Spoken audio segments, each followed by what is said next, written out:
بسم اللہ الرحمن الرحیم۔ ٹرانسجینڈر ایکٹ کی بعض قباحتیں یہ 7 چیزوں کے اوپر محیط ہے۔ نمبر 1، تقسیم الہی پر عدم رضامندی۔ نمبر 2، جنس مخالفت سے مشابہت۔ اور نمبر 3، تخلیق الہی میں تبدیلی۔ نمبر 4، ہم جنس پرستی۔ اور نمبر 5، میرا جسم میری مرضی، یہ بھی اس کے اندر شامل ہوگا۔ نمبر 6، جو سب سے بڑا کھلواڑ ہوگا وہ تقسیم وراثت میں ظلم ہو جائے گا۔ اور آخری جو بات ہوگی وہ نسل کشی کے بارے میں ہوگی کہ جب ایک مرد سے شادی کرے گا اور اسی طرح ایک عورت سے شادی کرے گی تو پھر وہ آگے نسل نہیں بڑھے گی، آگے ان کی اولاد نہیں ہوگی، تو یہ بھی نسل۔ یہ کل 7 چیزیں ہیں۔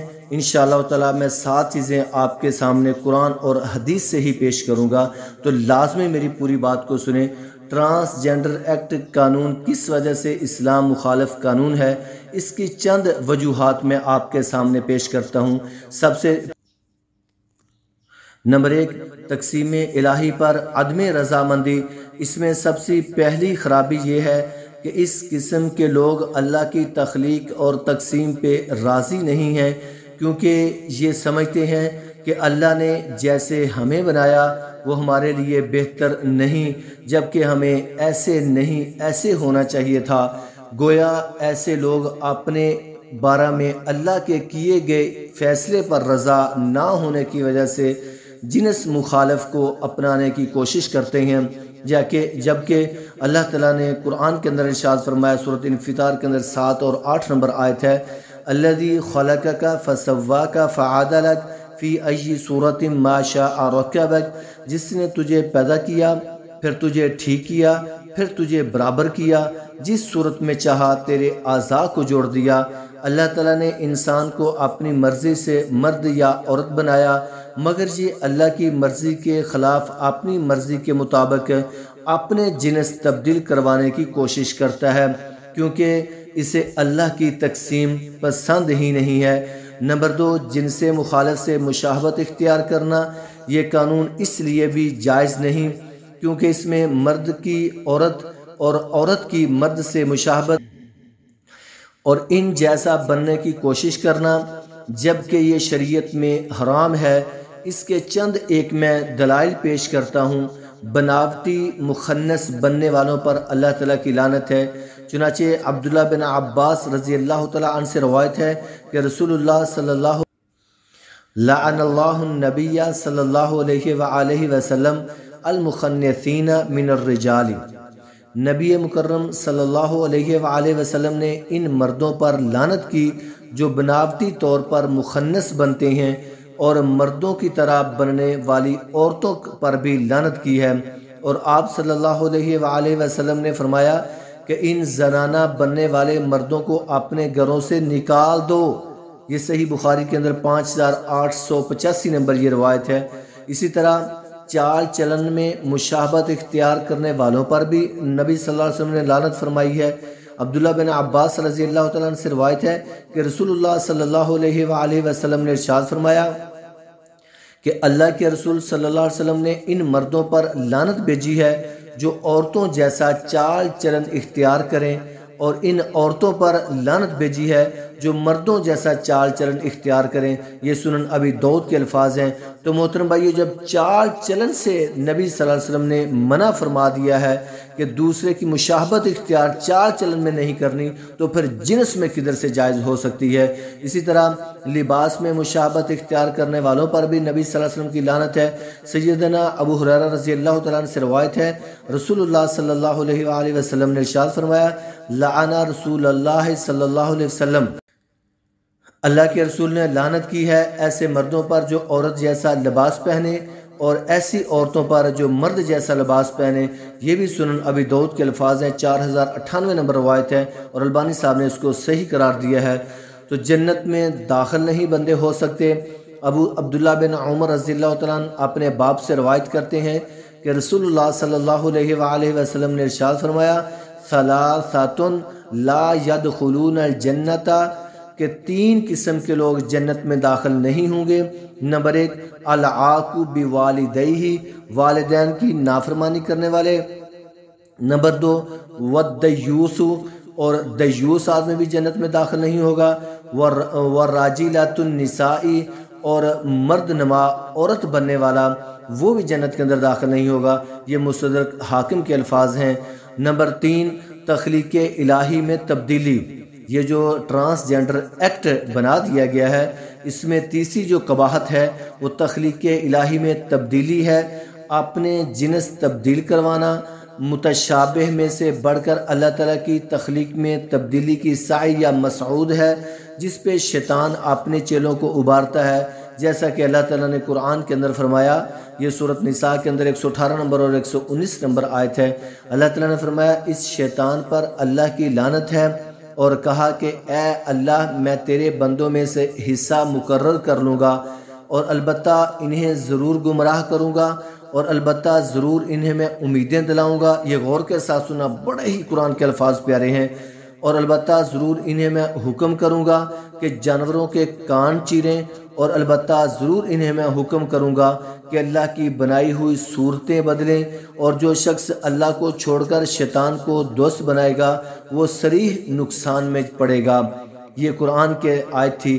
ایک اور جگہ پہ اللہ تعالیٰ نے قرآن کے اندر فرمایا، یہ سورۃ روم کے اندر 30 نمبر آیت ہے، سو تو ایک طرف کا ہو کر دین پر سیدھا منہ کیے چلا جا، اللہ کی دی ہوئی قابلیت پر جس پر اس نے لوگوں کو پیدا کیا ہے، اللہ کی بناوٹ میں رد و بدل نہیں، یہی سیدھا دین ہے، لیکن اکثر آدمی نہیں جانتے۔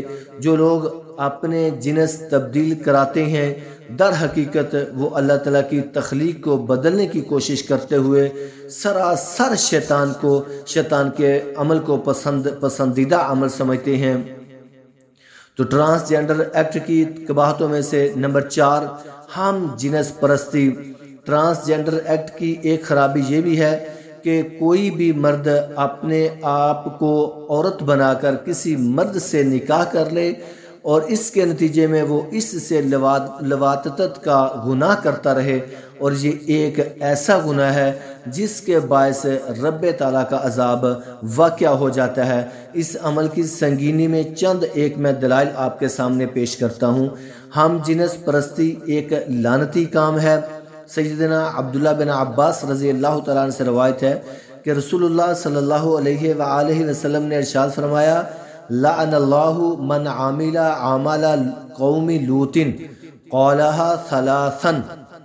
یہ نبی مکرم صلی اللہ علیہ وسلم نے 3 مرتبہ الفاظ دہرائے ہیں کہ اللہ تعالیٰ اس شخص پر لعنت فرمائے جو قوم لوط والا عمل کرتا ہے۔ یہ مسند احمد کے الفاظ ہیں۔ فاعل اور مفعول دونوں کو قتل کر دینے کا حکم۔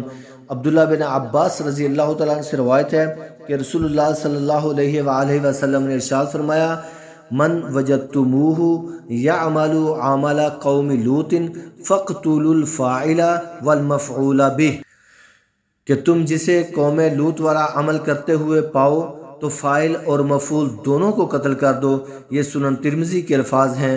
تو اسی طرح قوم لوط پر اللہ تعالیٰ کا عذاب، اللہ تعالیٰ نے اپنے برگزیدہ پیغمبر لوط علیہ السلام کو ان کی قوم کی طرف نبی بنا کر بھیجتے ہوئے انہیں ان کی قوم کے ان فحش و منکرات کی اصلاح کی خاطر حکم دیتے ہوئے فرمایا۔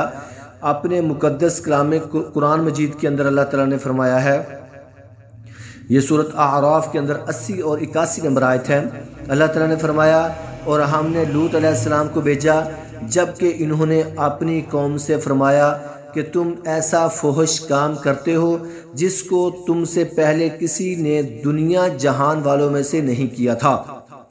تم مردوں کے ساتھ شہوت رانی کرتے ہو عورتوں کو چھوڑ کر، بلکہ تم تو حد ہی سے گزر گئے ہو۔ یہ ایک ایسا قبیح فعل اور گندی حرکت ہے جس کی وجہ سے ایسے افراد 2 بستیوں پر فرشتوں کی لعنت اور رب العالمین کا قہر نازل ہوتا ہے۔ چنانچہ اس سے پہلی امتوں کو جو اس فعل تشنیع میں مبتلا تھے، انہیں اللہ تعالیٰ نے پتھروں کی بارش کے ذریعے ہلاک و برباد کر دیا، اور ان کے خبیث و سیاہ کرتوتوں کو اپنے صحیفوں کتابوں میں ہمیشہ ہمیشہ کے لیے محفوظ کر کے دنیا انسانیت کو متنبع کیا۔ اور ایسی عادات و اطوار سے بچنے کی سخت تلقین کی، جیسا کہ اللہ تعالیٰ نے ارشاد فرمایا سورۃ ہود کے اندر 82 اور 83 نمبر آیت ہے کہ پھر جب ہمارا حکم آ پہنچا تو ہم نے اس بستی کو زیر و زبر کر دیا، اوپر کا حصہ نیچے کر دیا اور ان پر کنکریلے پتھر برسائے جو تہ بتہ تھے، تیرے رب کی طرف سے نشان زدہ تھے اور وہ ان ظالموں سے کچھ بھی دور نہیں تھے۔ تو یہ ٹرانسجینڈر ایکٹ کی 5ویں قباحت، میرا جسم میری مرضی، انسانی جسم کے حوالے سے شریعت اسلامیہ کا بڑے واضح حکم ہے کہ کسی انسان کو یہ حق حاصل نہیں کہ وہ اپنے جسم میں ایسی تبدیلیاں پیدا کرے کہ جس سے اس کی ساخت تبدیل ہو جائے، کیونکہ اسلامی تعلیمات کے مطابق انسان اپنے جسم کا خود مالک نہیں، بلکہ یہ اس کے پاس اللہ تعالیٰ کی عطا کی ہوئی امانت ہے اور وہ اس امانت میں اللہ کی طرف سے طے کردہ اصولوں کے مطابق ہی تصرف کر سکتا ہے۔ تاہم میرا جسم میری مرضی والے طبقے کی خوشنودی کے لیے مذکورہ قانون کے تحت ایک سنگین فتنے کا راستہ کھول دیا گیا ہے جس کے سامنے کوئی رکاوٹ نہیں رکھی گئی۔ تو محترم بھائیوں، ہمیں مکمل طور پہ اس سے بچنا چاہیے اور اس کی مخالفت کرنی چاہیے۔ اور اس کے بعد سب سے جو بڑا کھلواڑ ہے ٹرانسجینڈر ایکٹ کی قباحتوں میں سے، وہ 6 نمبر پہ ہے، تقسیم وراثت میں بہت بڑا ظلم ہے۔ ٹرانسجینڈر ایکٹ کی ایک بہت بڑی خرابی شریعت اسلامیہ کے قانون وراثت کے ساتھ کھلواڑ ہے۔ کوئی بھی عورت نادرہ میں جا کر اپنے آپ کو مرد رجسٹر کروا کر وراثت میں مرد والا حصہ لے لے گی۔ اس اعتبار سے اس ایکٹ کی وجہ سے نظام میں وراثت متاثر ہو جائے گا۔ آخری بات میں کر کے اپنی بات کو بس ختم کرتا ہوں۔ آخری اور 7ویں بات ہے نسل کشی۔ سامعین محترم، ٹرانسجینڈر ایکٹ کے تحت جب ہم جنس پرستی کی اجازت مل جائے گی تو در حقیقت یہ نسل انسانی کا قتل ہے۔ نکاح کے مقاصد میں سے ایک مقصد حصول نکاح بھی ہے۔ جب ایسے افراد ہم جنس پرستی والا راستہ اختیار کریں گے اور اصل نکاح سے ہٹ جائیں گے تو نسل انسانیت کا قتل لازم ہوگا، کیونکہ مرد جب مرد سے ہم بستری کرے گا، نکاح کرے گا تو وہ اس سے بچے پیدا نہیں ہو سکیں گے۔ عورت جب عورت سے ہم بستری کرے گی، نکاح کرے گی تو شادی کر لے گی تو اس سے بھی بچے پیدا نہیں ہوں گے۔ اللہ سے دعا کرتے ہیں، اے اللہ ہماری حکمرانوں کو، ہمارے سیاستدانوں کو سمجھنے کی توفیق عطا فرما اور ہم سب کو، عوام کو بھی صحیح معنوں میں عمل کرنے والا بنا دے۔ تو محترم بھائیو، اس کے بعد میں انشاءاللہ اگلی ویڈیو کے اندر ٹرانسجینڈر ایکٹ کا معاشرتی بگاڑ کیا ہوگا اور اسی کے ساتھ ساتھ ٹرانسجینڈر ایکٹ اور ہمارے کرنے کے کام کیا ہوں گے، یہ بھی انشاءاللہ تعالی میں بیان کروں گا۔ اللہ تعالیٰ مجھ سمیت آپ سب کو ہمت اور توفیق عطا فرمائے، صحیح معنوں میں قرآن اور حدیث پہ عمل کرنے والا بنا دے۔ اقول قولی ھذا استغفر اللہ لی ولکم۔